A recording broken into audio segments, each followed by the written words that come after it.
Hey guys, my name's Ron. I'm an alcoholic. Welcome to the Conscious Contact Speaker Group. We have a 12-step workshop here with Peter M. come up from Florida to share the day with us here. We got a free lunch going on. There's coffee, donuts. You can go to our Facebook page and join to follow some of the festivities. We plan on doing this like once a quarter. We ask at this time that you please turn your cell phones off. Try to limit as much movement. When it's very difficult to stay focused a lot of times when an audience is moving around and being a little distracted. So do the best you possibly can. Let me start. Let me give you the 12 steps of Alcoholics Anonymous. Step 1, we admitted we were powerless over alcohol, that our lives had become unmanageable. Step 2, came to believe that a power greater than ourselves could restore us to sanity. Step 3, made a decision to turn our will and our lives over to the care of God as we understood Him. Step 4, made a searching and fearless moral inventory of ourselves. Step 5, admitted to God, to ourselves, and to another human being the exact nature of our wrongs. Step 6, we're entirely ready to have God remove all these defects of character. Step 7, humbly asked Him to remove our shortcomings. Step 8, made a list of all persons we had harmed and became willing to make amends to them all. Step 10, continue to take personal inventory, and when we were wrong, promptly admit it. Step 11, sought through prayer and meditation to improve our conscious contact with God as we understood Him, praying only for the knowledge of His will for us, the power to carry that out. And Step 12, having had a spiritual awakening as a result of these steps, we tried to carry this message to alcoholics and practice these principles in all our affairs. And I'm not a great talker. I guess we'll let Pete come up and share his experience with you and hopefully give him a warm welcome. Peter M.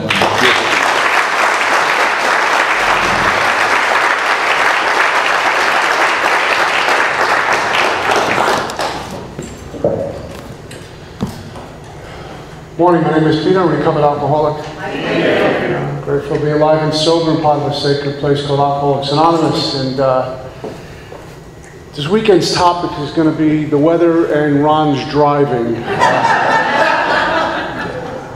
I got in touch with God on a couple of turns off of the Pennsylvania Turnpike. Glad to be here and share my experience, strength, and hope this afternoon and a little deal we're doing tonight. So thank you for having me. Hospitality has been fantastic and good to see some old friends. I want to thank Bill for doing the taping this weekend. And it's kind of a sort of a homecoming for me coming up to Philadelphia. I've been here a whole bunch of times. And it's great to see some friends and some old friends I haven't seen in a while. My job this morning is one of being here as a servant. And I've learned the highest I can go in Alcoholics Anonymous is one of servant. My life is one of service. And I've learned who's ever last shall be first. And I get to somehow get nourished by giving everything that's been given to me back to you, where I got it in the first place. A loving God separated me from alcohol June 23rd, 1988. I'm a recovered alcoholic, and I say that because I am. And anything less than that great fact would be falsely humble, but it is the great fact. It is my truth. I'm here to share with you my truth and my experience, strength, and hope. I would rather you accuse me of telling you the truth than accuse me of telling a lie. So that's what I'm here to do. When I do these deals, I want to be real careful here. The idea, and we'll see what Spirit pushes me to say here, but is to challenge belief systems. Page 27 says, ideas, attitudes, and emotions, which were once the guiding forces of the lives of these men are cast aside. And so we need to challenge each other, and that's part of my job here, as to where we're in bondage. What sort of belief systems am I holding on to? We will find out that the truth is true until we find out it no longer isn't. And has this program programmed me or transformed me? We can get so locked into belief systems that we become narrow-minded and shut down, and we will only speak to certain people about any kind of challenges that we have. So I like to challenge. And that's the way I was brought up in AA. But I want to be real careful here to tell you that this isn't about right and wrong. This isn't about up and down, left and right, big boogers against non-big boogers. That's somebody else's talk. That's somebody else's workshop. I know some cats out there who do that. That's not my deal. I hope to never do that. It's just about challenging and having some fun with this information. So if we're moving along and you come to the idea, you have the realization, the aha moment that, well, I don't write inventory. And I really don't have a meditative life. And I'm really not connected with the sponsor. Okay, great. We just had some light in the darkness, and perhaps now we can make a shift and put the car in a new lane. And that's how I like to do these things. If you get tired, by the way, and usually after lunchtime, everyone likes to meditate for the next session after lunch. So meditate. Or if you need to get up and walk around, go have a smoke, go for it. Let's be loose and free with this and have some fun and understanding the seriousness of what I and we are up against, and that's alcoholism, where the illness usually wins. Most of us don't make it. And so we have a room here, maybe 100 folks, and if we went out on the street, we'd see a lot more dying from alcoholism and other addictions. So are we the chosen? I don't get into that. All I know is God got me here, and what am I doing to get my soul food? What am I doing for the wounded soldiers out there? When they do come in here, am I shooting the wounded? Or am I doing what was given to me and them allowing me to be sick and suffering with lots of edges, and little by little they put me back together? That's what our job. That's what my job is here. One of servant. And I get to do this, suit up and show up for fun and for free. And I kind of get excited in my way of getting excited about talking about God, talking about this big book, talking about the spiritual disciplines and getting disciplined to the spiritual life. I don't have a really good reaction to just being abstinent. I've learned that my first 6 months in AA. I have a bad reaction to abstinence, because all I'm doing is not drinking, and if I'm lucky, getting to a meeting, which means when I get out there, it's on me again.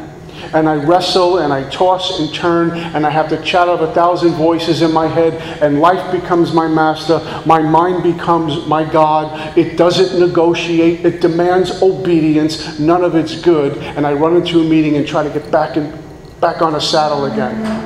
And I found that to be torture. In the third step prayer, it says this: do with me as you wilt. Build with me and do with me as you will. Build with me and do with me as you will, as thou wilt. We're telling God in the third step prayer, which should really be a thread that runs through my recovery. God, you do whatever you want with my life.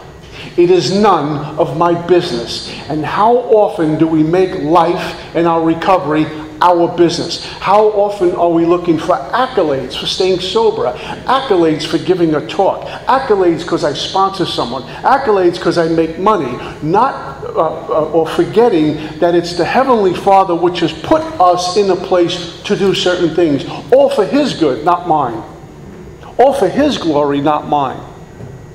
And we can get into, as I did, taking the credit for the good things and blaming you for my screw-ups. If they only would have done fill in the blank. So I come to Alcoholics Anonymous June 23rd, 1988, pretty much falling apart, bleeding out. In Alcoholics Anonymous, we will not die from the one wound, we will die from 1,000 cuts if we're not careful and stay untreated. But I got here June of '88 in serious trouble with 7 treatment centers behind me. And I came into AA homeless, reeking.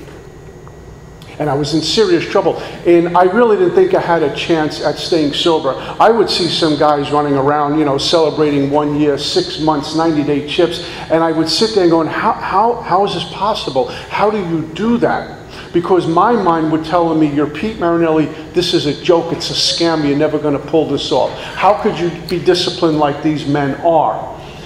But 27 plus years later, I took this out of desperation, and now I get to experience the glory of it because I get to. At the beginning it was I had to, I better, I need to. My life is I get to. I get to show up here. I get to drive around town with Ron. I get to do inventory. I get to go to a doctor, I get to go to work, I get to call a sponsor, I get to suit up and show up for fun and for free, which is light years away from the way I was living. And yet, where I am now with the disciplines I get to live with that are given to me, and the service I'm asked to do, even though my internal condition, I can tell you, feels okay, it looks to be okay, it's still light years away from where God wants me to be. As far away as the heavens are to the earth. That's the difference between where I am right now and where God's plan is for me and for you. That's why there's a constant pruning of the tree. A bad tree will bear bad fruit, and a good tree will feed many. And what goes on in Alcoholics Anonymous is the stripping of the way of self, the death of self for successful living. And that's when a lot of us, when we hear that, we find a new sponsor. It's called step 4. What I'm clear about, it took me some time in Alcoholics Anonymous to find this out, that I didn't get me sober, even though I was blessed with the gift of desperation. I don't get me through the steps. I don't even get me here. This whole thing was orchestrated by a loving God who had to take me to the depths of despair to get my attention. My recovery is none of my business. My life is none of my business. When I make it my business, I live on page 52. When I make it my business, the amends list increases. When I make it my business, more is what I want, of anything. But it's none of my business, and it's a simple life. It's a simple walk. It's the mind that complicates it. So I feel very blessed to be in Alcoholics Anonymous and to be able, hopefully at some times, to shout from the rooftops about this power called God. And if the word God upsets you, welcome to the NFL. This is the last house in town.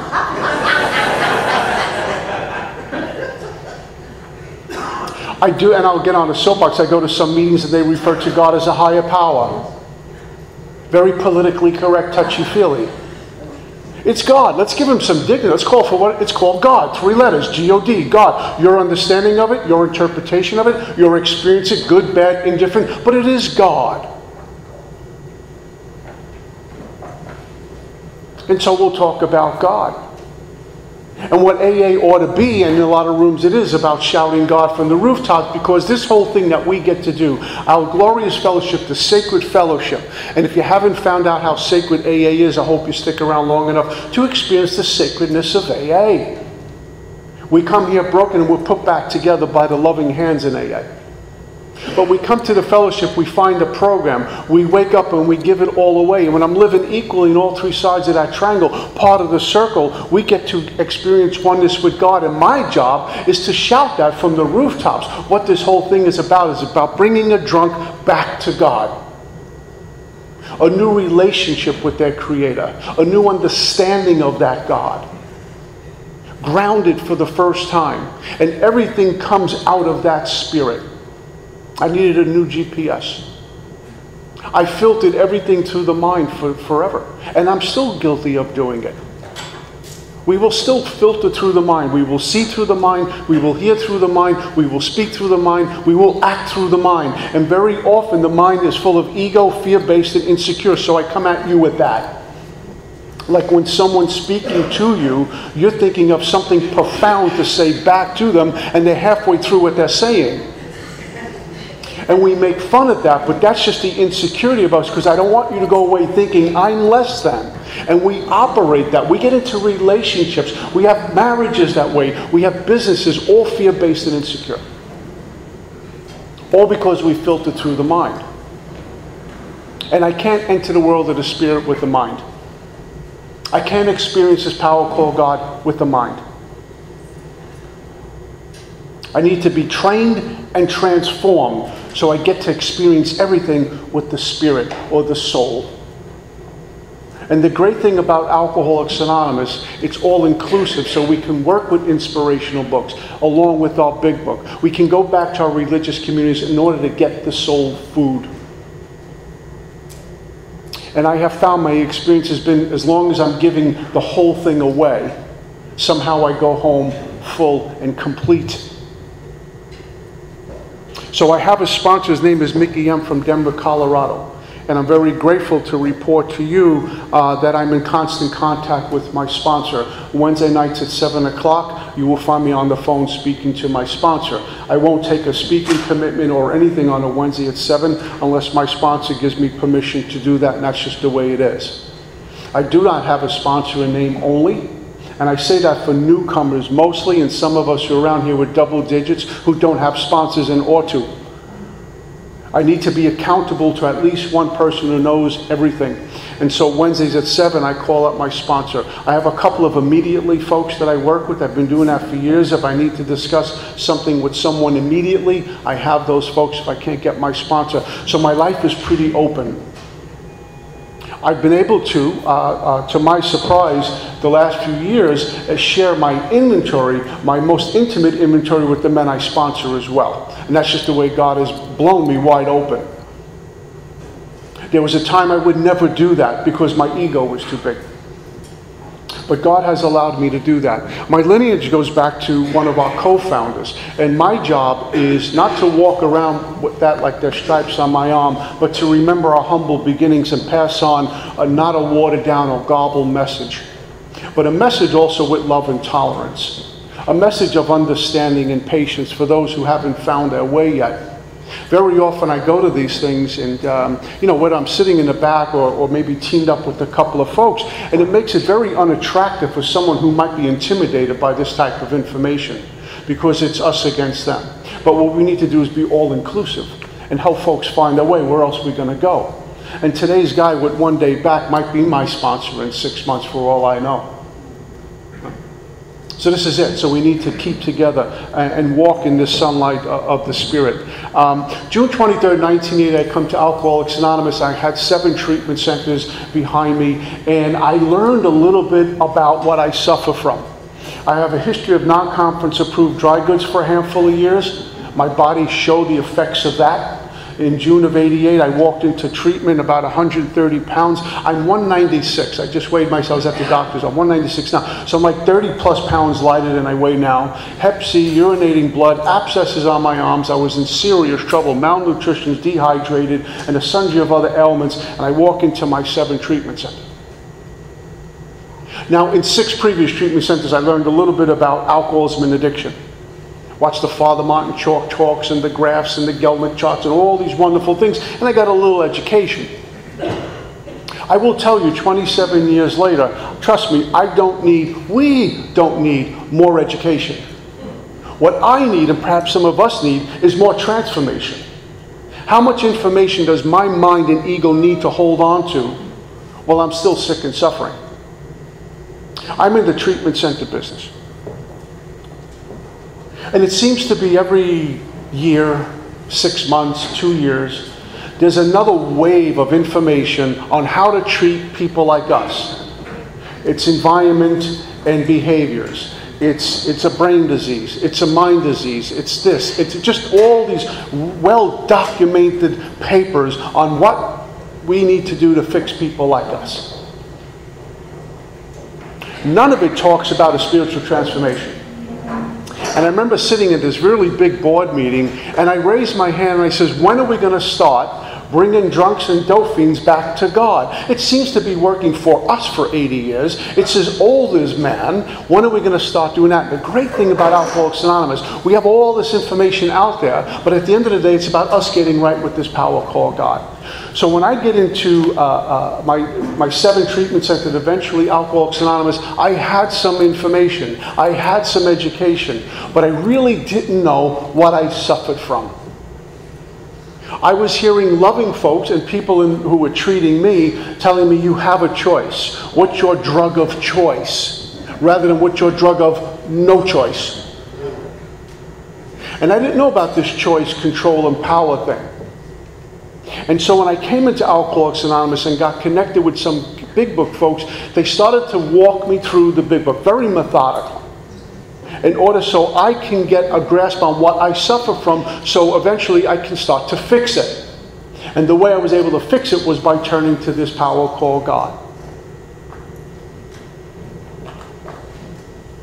So I knew I drank and I knew I did a ton of other things, but I really didn't know what was wrong with me. And they began to walk me the first 43 pages of this book. including doctor's opinion, which was all set up to identify my problem, which was alcoholism, which meant I didn't have a power or choice or control in my mind before I even pick up a drink. So trying to think the drink through or play the tape to the end and remember where I come from or keep it green was futile. Because I can't fix this mind with the broken mind. My mind is broken. I am flawed. As a human, I am flawed. There's something in another book says, I am weak flesh sold unto the slavery of sin. I will screw up even when I don't have to. I will do the things that I don't want to do and regret it. I will want to be there for dinner. I will not want to lie to you. I will want to practice fidelity. I will want to do a lot of things, but the flaws in me make me do just the opposite, and I loathe myself for it. I'm broken. And the number one culprit here that we suffer from, that I suffer from, is the mind. The mind is broken. It's shattered. It will never work. And me relying on the mind is me going back into the managing department. And my big book is really clear. I'm an alcoholic and I cannot manage my own life. That's drunk or sober. And yet my mind and ego says, we'll figure this out. As soon as I'm saying, let me figure this out, I've stepped into trouble. An idiot is now running my life. So the mind doesn't work. In fact, June 23rd, 1988, when God separated me in the back of a hallway for the last time from booze, I didn't think, well, maybe I should go to AA, get a sponsor, and speak around the country. This sounds like a good idea. Maybe I'll go through the 12 steps and have a big book and start my own home group. Maybe I'll pay back all those people the money that I ripped them off. If that sounds like a good Christian thing to do. That was not going on. What happened to me is Spirit speaks to us. It's called the grace of God. And I was so desperate, blessed with the gift of desperation, that Spirit spoke to me and gave me instructions as to what to do. And it proved to me, as a lot of my recovery is, we don't need to be of high intellect to understand or get with God. You don't need to be in AA 20 years and be a big book lawyer to get with God. He spoke to me without a college education, a bum, in a hallway, filthy, broken down from booze. He spoke clearly to me. It's really interesting, and I've heard so many of our journeys, it's when we have stuff, when we have property, prestige, when we have all that stuff, it's more difficult to hear God, because we got just enough stuff not to need God. It's when we're broken and desperate, drunk or sober, and there's nowhere else to turn, suddenly we hear really well. And so June of '88, I get this information. I get some clarity. That came from Spirit, not the mind. If my mind was in charge, you'd definitely have a different speaker here this morning. I have an idea where I would be, but I don't even know that. So the mind is broken. It's made clear to me. In fact, our big book says the main problem centers in the mind rather than the body. So I don't understand how we can tell a new guy or a new woman, newbie, youngin', just walk in the door, remember where you come from, play the tape to the end, keep it green. Take a detox commitment so you'll keep it green. How selfish is that? I'm still relying upon my mind and a human power. I am a human power. We are a human power. So the mind is broken. It's flawed. It doesn't work. It never will work. It's broken. That's part of understanding my humanness and the flaws in it has allowed me to accomplish wonderful things with my life. Godly things instead of paying attention to worldly things, because in the humanness and understanding my shortcomings and how limited I am and how flawed I am, I turn back to God to be here this weekend. What clothes to put on? What to eat? It's constant and conscious contact with God, because anything coming from the mind is going to be detrimental to you and probably me. So I discount the mind. And it isn't until we get down to like 11, 10, and giving it away.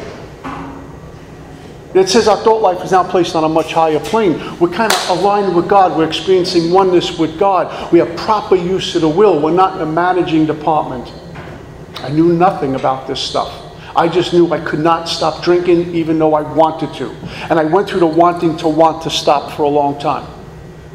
But in June of '88, I was done. I can't do this anymore. I ran out of road, which is a blessing. We need to run out of road, drunk or sober. That doesn't feel good. The reason why it doesn't feel good, perhaps physically we're beaten up and we can feel that pain, but the ego has been crushed for a moment.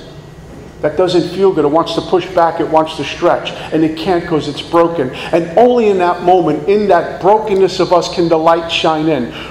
When I want to put on my glasses, I check them to see if they're dirty. You know what I do? I put them up to the light to see the flaws. We need to do the same thing with ourselves. Stand in the light. And a sponsor will be with us to see the flaws in our makeup, because alone in the dark we will be okay. We won't see anything. That's why bars are great. The lights are low. She looks wonderful. Turn on the lights. What? I did it again. Or you get to see yourself in the mirror behind the bar. You ever do that when the last call lights go on and you take a look at yourself? Loser. When the lights were off, I was Snoop Dogg for a while. It was wonderful. Yeah.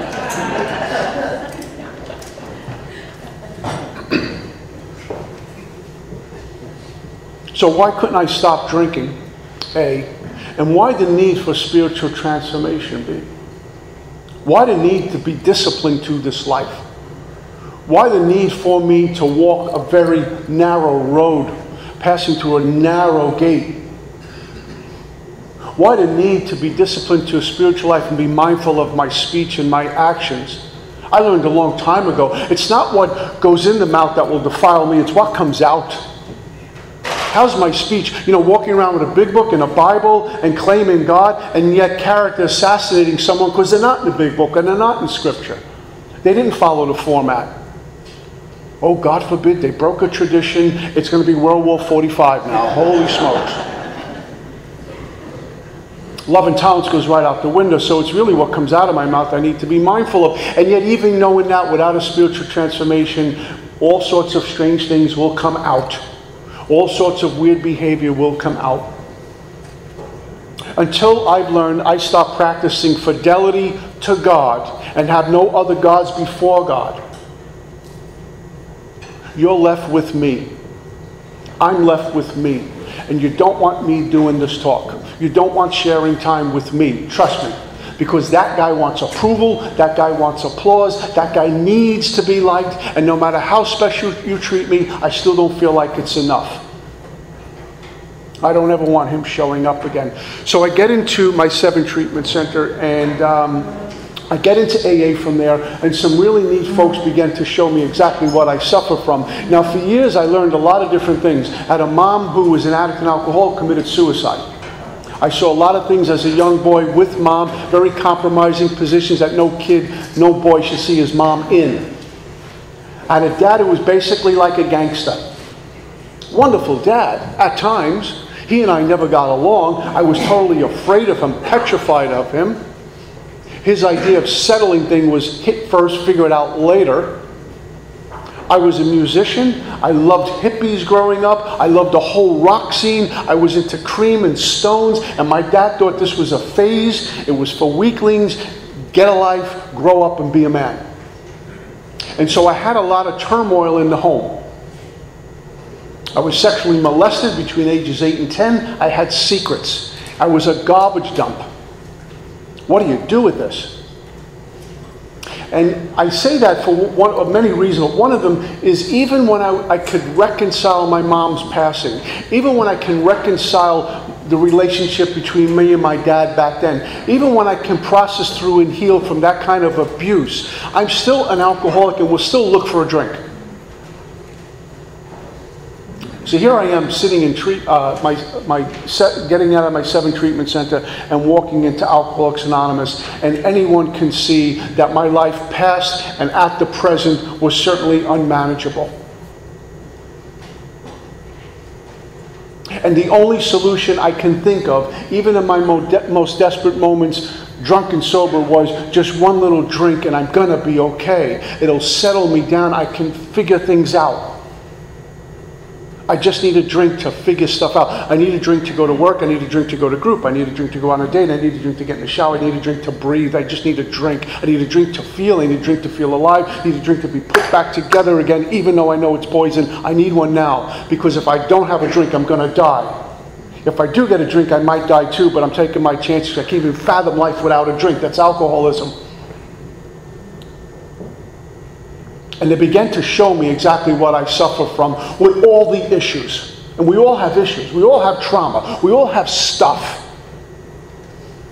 Park Avenue, Park Bench, we have stuff. AA is a room full of broken toys. This is Christmas morning when you get the toys that are missing the parts. There's no batteries. You got to take it back. The shirt's too big. The shirt's too small. It's really ugly. And you put it away. And next Christmas, oh my God, it's still there. That's us. We understand our brokenness. And if we don't, maybe we need to bottom out to get a little bit more humility to understand that. The heart can only take this journey. The soul can, not the mind. The soul understands brokenness. And the soul always knows what it needs to get. Today I seek that which my soul loves. That's God.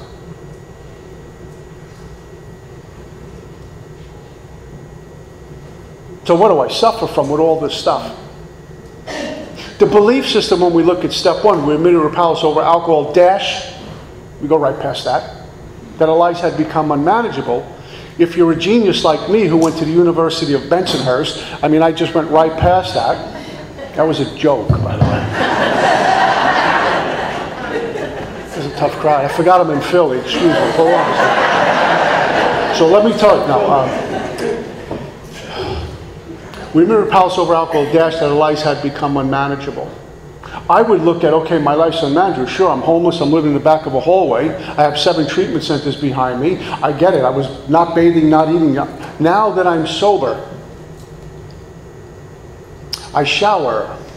I eat. I go to meetings. I got a little sober job. Got a couple of dollars in my pocket. People say hello to me. I say hello back. I haven't stolen. My life is now manageable. I'm good to go. Let's move on. Which is the pitfall many of us fall into, even with long-term sobriety. And we will take, like I did, credit for that. And what I have found, my experience and countless others has proven that unmanageability word in the second half of the first step is really the essence of it, is that I'm an alcoholic and I don't know what the day is going to look like when the drink shows up and I go.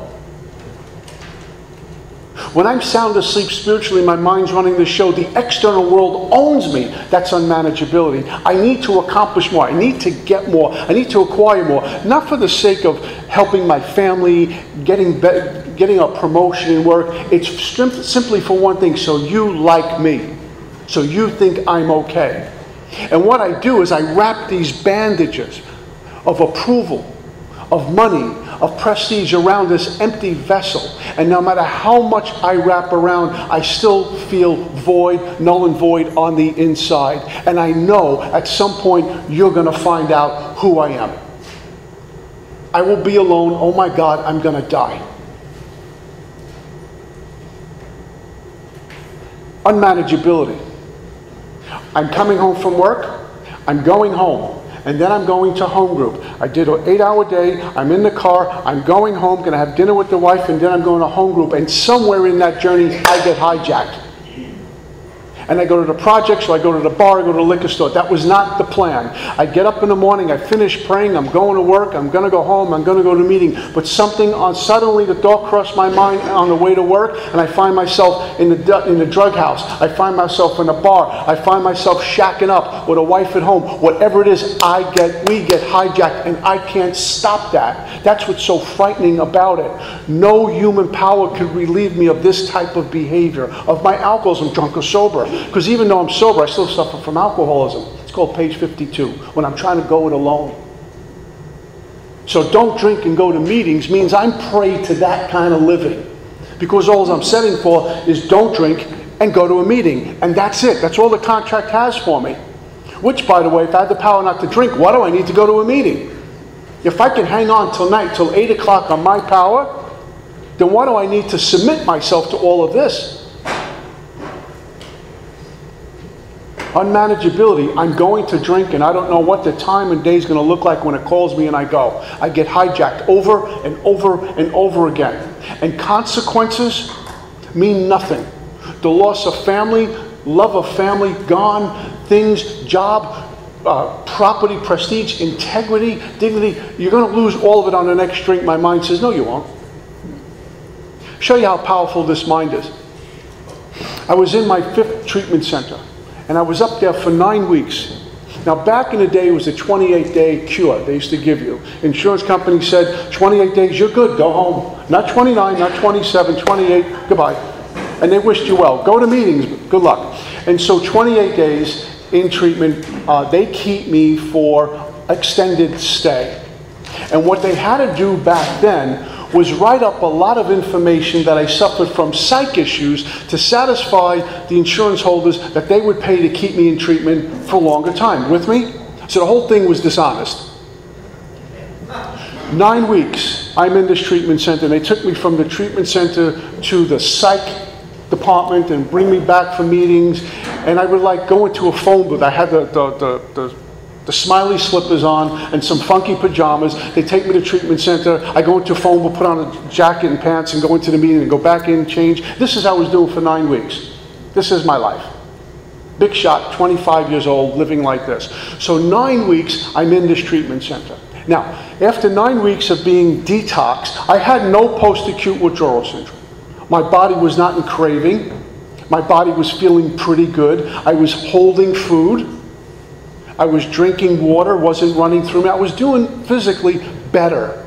My body did not need a drink. There was no shaking going on.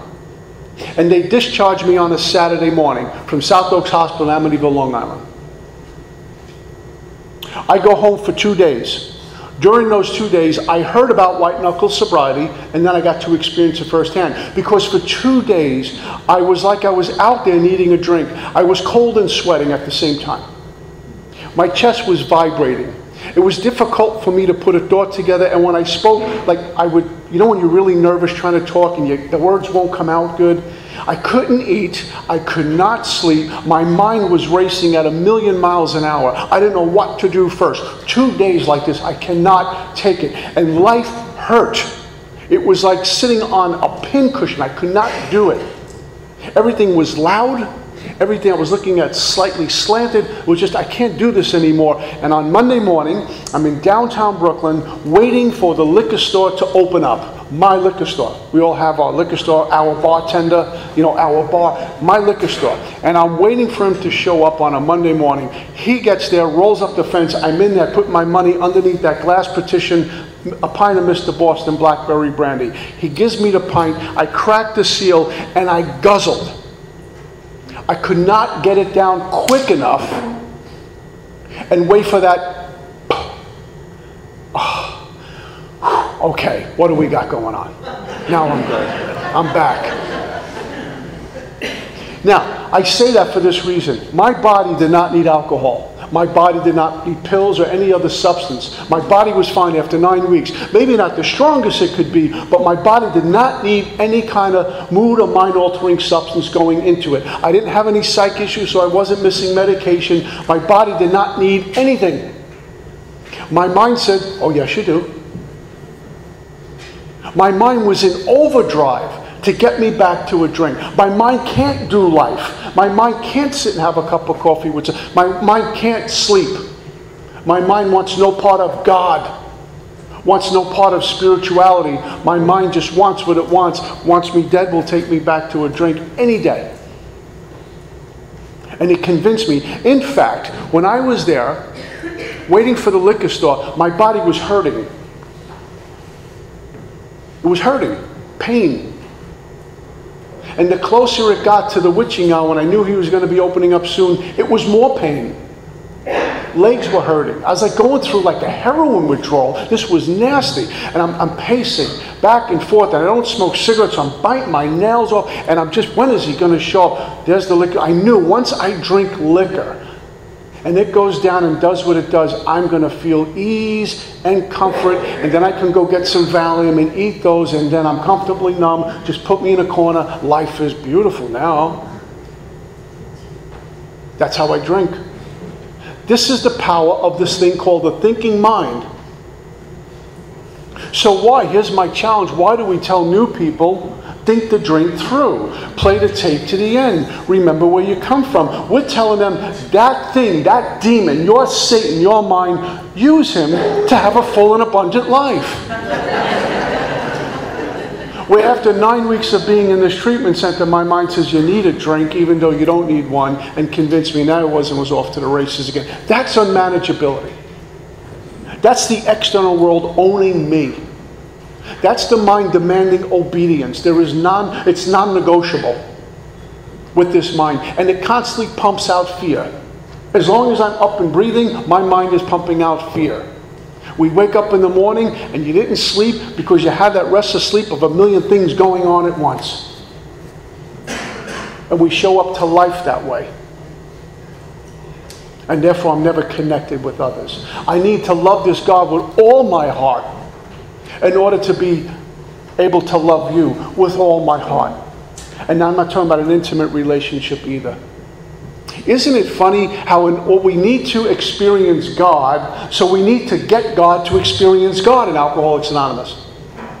And at the beginning, the GOD for me was you. And before that, the GOD was the gift of desperation that beat me into a state of reasonableness to pay attention here. This got very clear. It's going to be death or life right now. We're at the crossroads. I was at the crossroads, and my recovery has shown me and countless others that this journey is about crossroads. Some of us got here this morning. Perhaps you were thinking, do I really want to go? Maybe I'll go tonight. Maybe I'll just lay back. But the crossroads got you here. And we think we're here to learn something, not knowing there might be a youngin' walking in later that's supposed to meet you. And then you go, oh, I'm so glad I went. That's recovery. Crossroad after crossroad. I got to be awake and paying attention, not to this, but to the Spirit. So I go to God to find Him.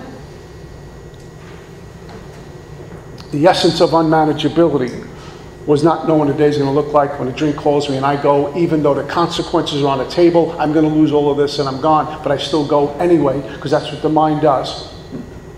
And we got this other piece called the body. And then we got the spiritual malady. But I just want to stay on the second half of the first step for a moment. So we would go around trying to fix the external world, thinking that's the remedy for the internal condition. And we get stuck on the second half of the first step. My life was unmanageable. Now it looks really good. I'm connecting the dots. All the ducks are in a row. I'm good. And that little dash in the middle, you know what happens? It goes up. It forms a wall. And I don't see the first half of the first step anymore. My job is to look good all the time, to sound good all the time, to get more stuff, and it goes on and on and on, to maintain some sort of okayness within me while you can see all the blemishes. Because I can't. And as soon as you lovingly confront me, like a sponsor will, my job now is to push back. We're not going to have that. Do not take my inventory. I'll gladly take yours, but do not take mine. But only in the gift of desperation, that GOD, am I open enough and willing enough to take a look at me and what I suffer from. And my experience would abundantly confirm what the first 43 pages in Doctor's Opinion talks about, is screaming at me, pay attention to what I suffer from, which sets me up for the rest of this. Because until I get my arms around step one experientially, then the rest of the work is, you become a big book lawyer. A lot of information, a lot of fancy quoting, know where the pages are, sponsoring, 10,000 people in AA while your life is just falling apart. My friend Craig said it best. I'm Gucci on the outside and Walmart on the inside.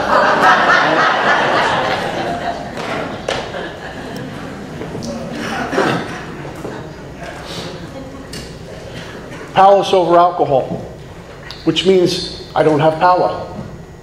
So there's no such thing about making a choice to drink. I don't get some of these cats who get up to the podium and talk about, when I used to party. What party? My party lasted one drunk. After that, it was trying to get drunk. There was no partying in my story. So no power. If I don't have power, I don't have choice. I didn't make a choice. I'm going to drink, have a good time. I'm not going to drink. I mean, I wanted to. I wanted to take her out and get all dressed up and for a nice dinner, a couple of cocktails before dinner, maybe go out nice and be a gentleman. But as soon as the booze went in, she was now in the way. Because she looks even prettier. Or no, I think she does. And then I'm drunk and the bouncers throw you out. No power, no choice, and no control. That's what the first half is talking about. But it's in the mind. I haven't even drank yet. And I can't stop the runaway train. I don't have any brakes on this one. And very often how we'll operate is, okay, I know the drink is going to be bad, so what the illness will do if I'm not spiritually fit is go underground and start to resurface in other areas in my life. They're called sprees. And I come at you experientially about this. I'm not just throwing stuff out because it might sound good. This has been my journey. My first 6 months in AA was nasty. Only because of God's grace did I not get drunk. We talk about the grace of God. Having God's grace doesn't mean we're spiritually fit. It just means we have God's grace. But having God's grace, are we really willing to be completely transformed and changed? No power, choice, control in the mind before I drink, which means I can't stop it. And going to meetings won't prevent that. It might stop it for an hour, but I got to leave after an hour. I may not even make it to the meeting. It owns me. It's another form of bondage to the mind, which wants me dead will settle for me drunk. How many folks do we know right before their first year anniversary got loaded? Pick up a 90-day chip and get bombed on the way home. How many folks do we know with double-digit sobriety who stopped coming and got loaded? Suddenly had some psych issues and went to a doctor who gave them antidepressants and couldn't get off and find themselves drunk or in a crack house or in a dope house with 15, 20 years sober. Did the body need that kind of stuff? No, but the mind said, yeah, we do. No power, choice, control in the mind. Before I even pick up a drink, I'm dead. I'm dead in the water. And then what happens when we pick up, we all know this one, we have the first drink. What are we having after that? The second drink. You know, you and I are going to go down to the bar for lunch. Lunch and a sandwich. Let's meet, we'll have a beer, we'll get back to work. We're both alcoholics, so we have the first beer, one more. Then we have a third, there's a buyback in there, we can't insult the bartender. Now we got to be back to work. Don't worry about it. We'll be a little late. Now it's 5 o'clock. We missed the whole day's work, and we both found girlfriends. Now we got to call the wife to tell her, listen, we're going to be a little late. And then by midnight, we're beating each other up because he has more money than me, and I'm trying to rob him. That wasn't the plan. But the body says, one more, and there's a craving, this phenomenon called craving, this allergic reaction to alcohol. Our book uses words like chronic alcoholics of this type in that class. They separate us from the moderate and the hard drinkers. On page 20 and 21, it describes this really well.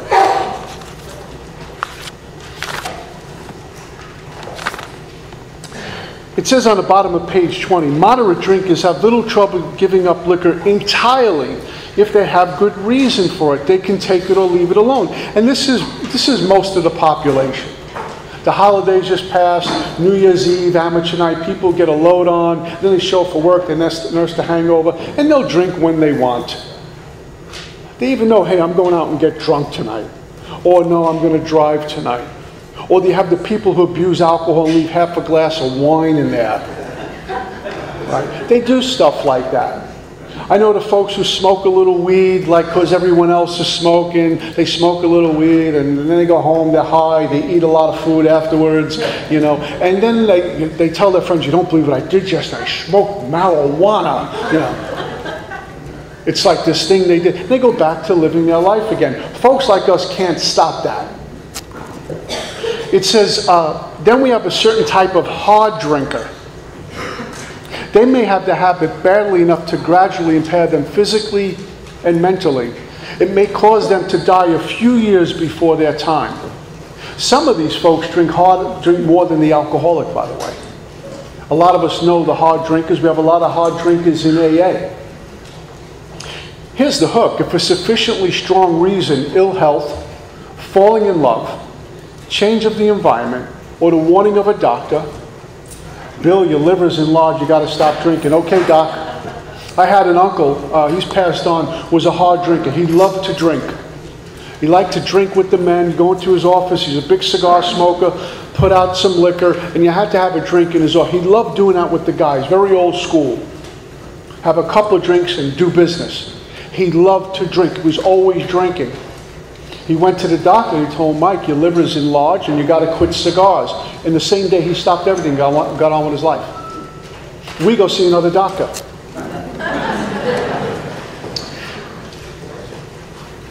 If this becomes operative, we can stop or moderate, although we may find it difficult and troublesome and may need medical attention like a detox or a treatment center.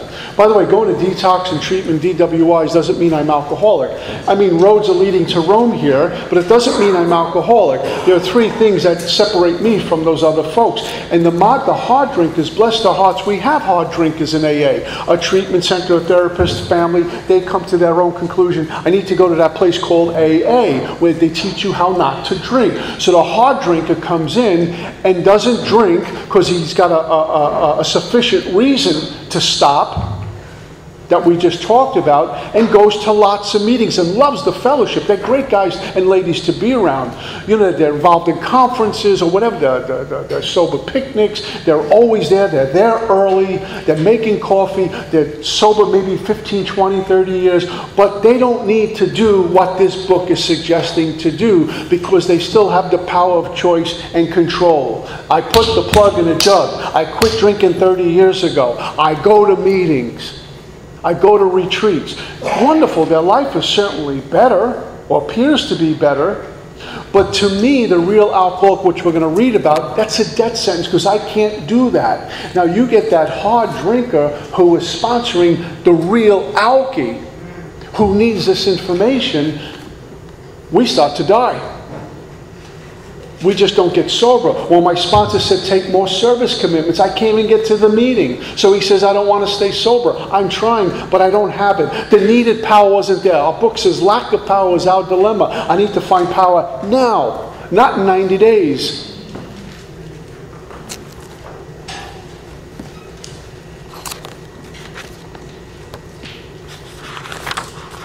And here I am. Those first two folks were drinkers. They have choice. This is me, the real alcoholic. I may start off as a moderate drinker. I may or may not become a continuous hard drinker.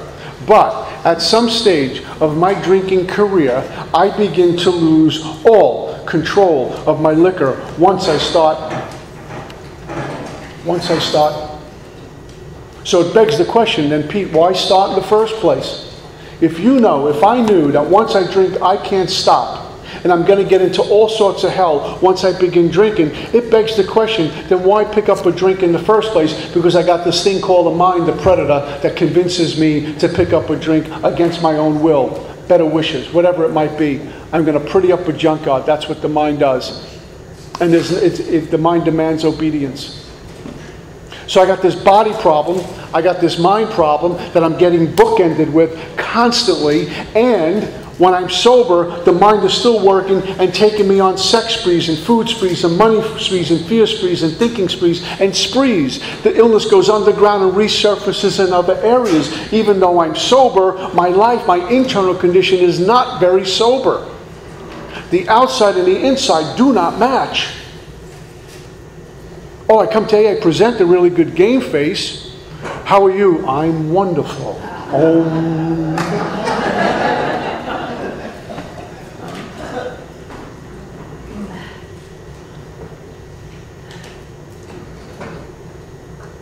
And so I'm a prey to this. Then we got this third piece. It's called the spiritual malady. My brokenness, my disconnection, even though I can never literally be disconnected from the power which we're part of anyway. But there's a feeling, there's a separateness, there's a feeling of disconnection, of two-ness, if you will, instead of oneness with this power. Which means I immediately, now I am in self-reliance.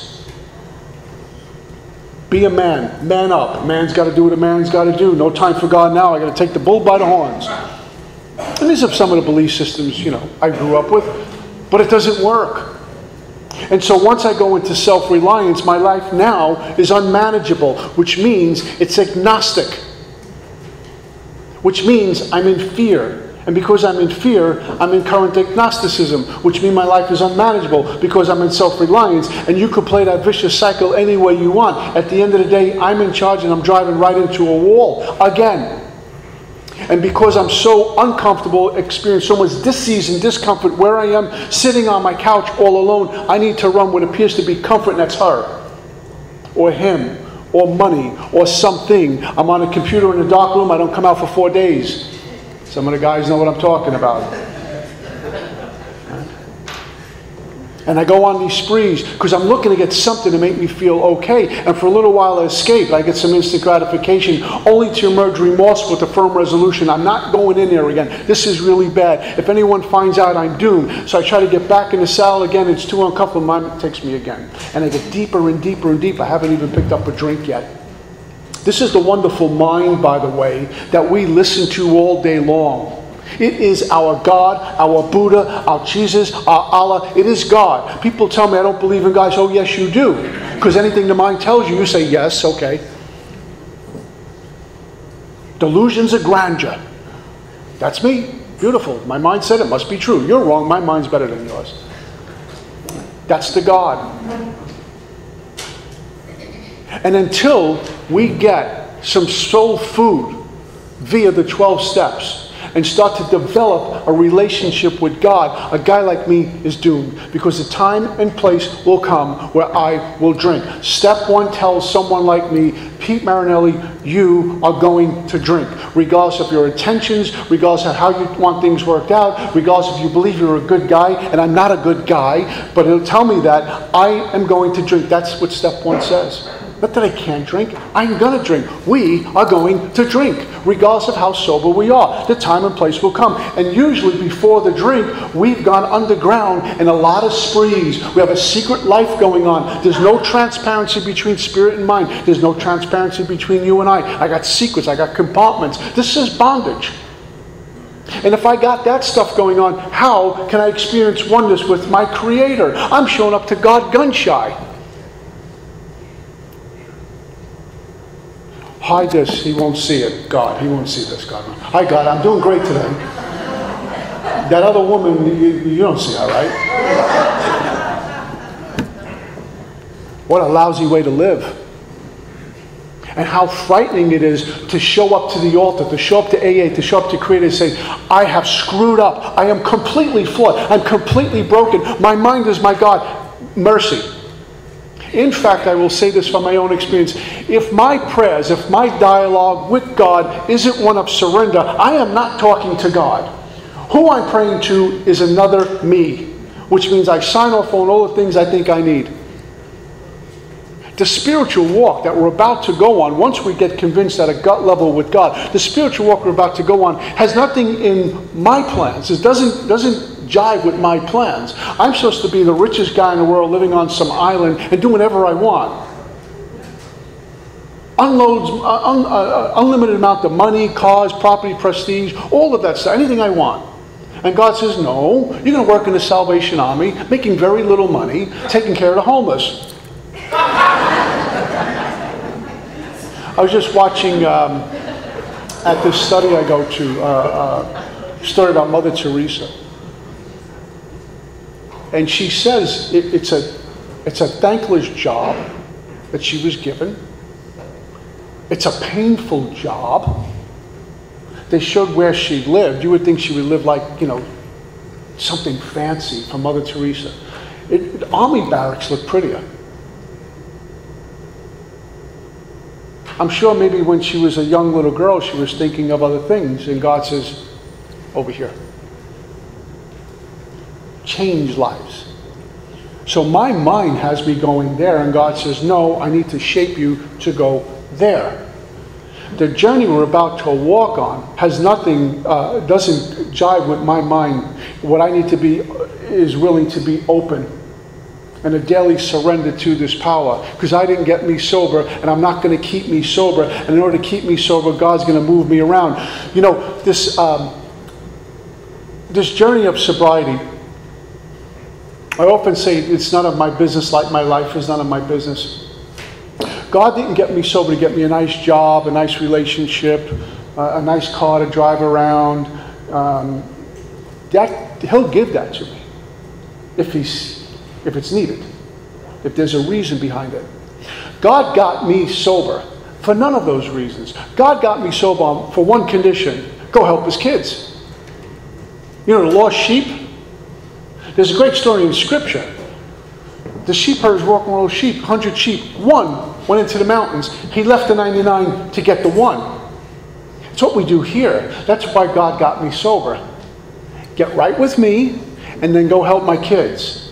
I'll give you what you need. I'll get you the little job. I'll get you a little girlfriend. I'll get you a little house to live in. Whatever, you know. And if it's in abundance, that means you've got to share. Because you don't eat alone. We are not gluttons. We're not hogs. So if I give you a whole bunch of money, make sure others join you at the feast. That's spiritual living. We don't hoard, because it's not mine anyway.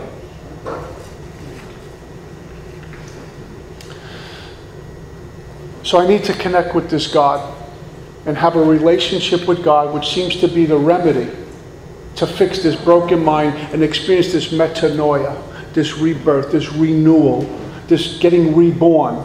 And then we can never go back into mama's womb again and come out and be reborn, but we get reborn in spirit. That's what our book's talking about. Reborn in spirit. And we stand before our Creator as if it's for the first time. We're like children in front of God, which is how it's supposed to be. Like children in front of God. You ever see children when they see a bird for the first time? Like snow? They're in amazement. I need to walk that journey at 56 in amazement. I can't believe I'm here on a Saturday morning giving a whole bunch of drunks a talk. How did this happen? 27 years ago, you wouldn't have let me in through the front door. So we need to be in awe. So we develop this relationship with God. And before we take a break, it's really key that we understand a relationship with God. The 12 steps will allow me to develop and enhance a relationship with God once I'm convinced of I have no power, choice, and control in the mind and in the body once I pick up a drink. That no human power could relieve me of this alcoholism. God couldn't. What if he sought? Am I seeking? I'm doomed to drink. That's what step 1 says. And while I'm not drinking, the mind will take me underground. But a relationship with God.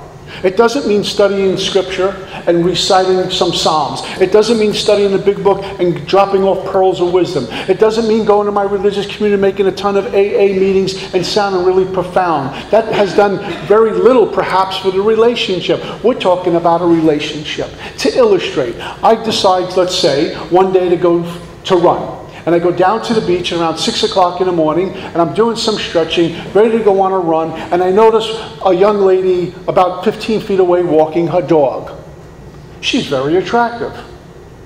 I stretch and go on a run. Am I in a relationship with her yet? If you're in a sober house, you are, but we're not. So, I just got dirty looks from 4 guys in the back. Mike, you got you're walking me out of here. No relationship. I just understand there's a woman there that I'm attracted to. Okay, great. So I come into AA, they're talking about God. Sounds pretty good. Nothing going on. So I go down the next day for my 6 a.m. run, and I'm stretching, and there she is again. And I notice her. Oh my God, she's very, very attractive. And I give a wave, and she waves back. I go about my run. Am I in a relationship yet? No. This goes on for a few days, and I just kind of wave, and she waves back. And one day, I muster up enough courage to walk across and introduce myself, and we exchange some pleasantries. Am I in a relationship yet? No. I finally muster up more courage and ask her on a date, and we go out. And we have dinner and share, and I call her the next day and thank her for a wonderful evening, and we go out again. And fast forward 6 months, we've shared with each other. We've spent time with each other. I spent time with her, and vice versa. And we kind of opened up. Whether you consummate the relationship or not, we've shared on an intimate level. our hopes, our dreams, our fears, or this and that. Am I in a relationship now? Yes. The difference between the first, the former, and the latter is time, intimacy, sharing, honesty, vulnerability. This is what happens with us and God. We need to disclose ourselves to Him. We need to share with God, spend time with God. There's something in the big book that talks about the carpenter praying through the night. Now, if the carpenter's not your guy, that's cool. Just look at some spiritual guy. Praying through the night. I pray because we don't know when the aha moment might happen. When take the fork in the road. Go call Joe.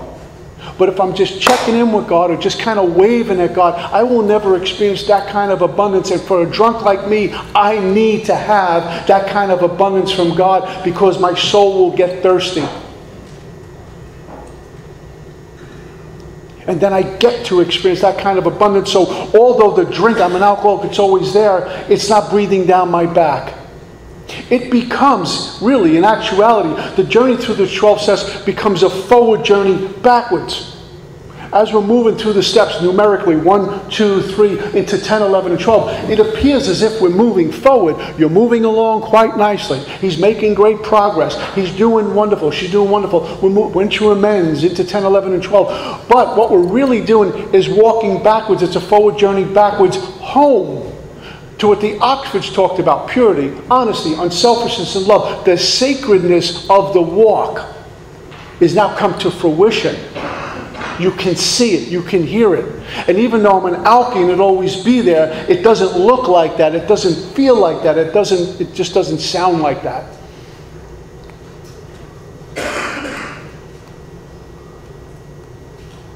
Am I willing to do this walk? You guys give me a path to walk that I never walked before.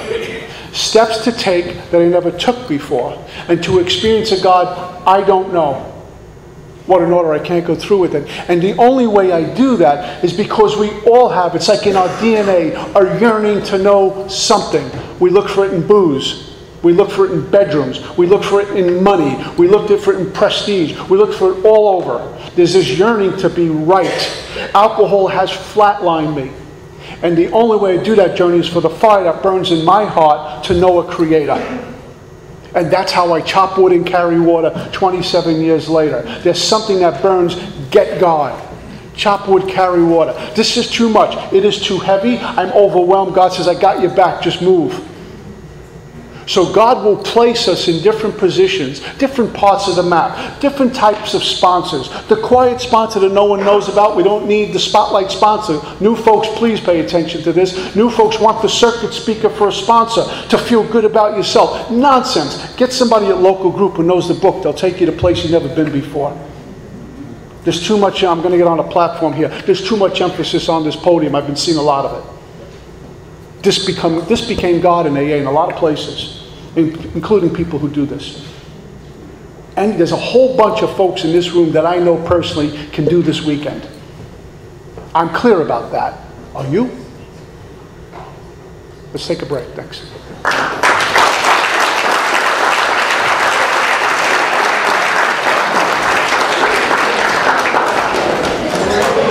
One quick announcement, please.